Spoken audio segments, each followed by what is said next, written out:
હા, મેં તમારી સાથે આજે મળવા માટે સમય લીધો હતો. તો આપણે અત્યારે વાત કરી શકીએ? વિધિ. Yes, I have booked appointment with you today regarding to meet you. Can we talk right now about it? આટલું બધું સ્ટ્રેસ નહીં લેવાનું વિધિ, આવડે છે. આવડતો સેગમેન્ટ બગડ્યો છે, બરાબર? સ્ટ્રેસના લીધે. સ્ટ્રેસ ના લેશો, શાંત મગજ રાખીને બોલો એકદમ, બરાબર? ધીરે ધીરે. Yes, I took appointment to meet you. Keywords જુઓ મારા. I took, meet, appointment.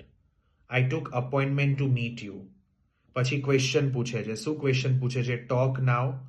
Can we talk now? અત્યારે વાત કરી શકીએ? Can we talk now?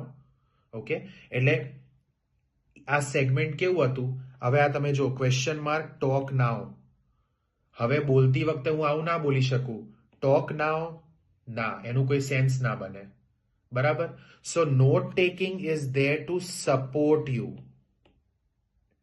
But you can't 100% rely on your notes. એ પોસિબલ નથી, બરાબર? નોટ ટેકિંગની સાથે તમારે જે કરવાનું છે એ છે સેન્ટેન્સ ફોર્મેશન. અને સેન્ટેન્સ ફોર્મેશન જ્યારે તમે સ્ટ્રેસમાં હોય ને ત્યારે તમે નહીં કરી શકો. કોઈ પણ સ્ટુડન્ટની વાત કરું છું, તમારું મગજ જ નહીં જાય સેન્ટેન્સ ફોર્મેશન તરફ.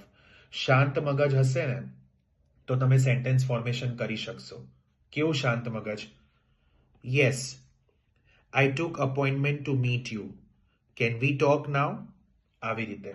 અધરવાઇઝ તમે સ્ટ્રેસ લેશો ને તો શું થશે તમને કહું. પહેલું, તમે એક જ વસ્તુ મલ્ટિપલ ટાઈમ્સ બોલશો. તમે લોકો તમારો ઓડિયો પણ સાંભળજો, રિપીટ કરશો, વર્ડ્સ એડ કરશો, અને સેન્ટેન્સ તમે જે ફોર્મ કર્યો હશે ને એ ગ્રેમેટિકલી રોંગ હશે.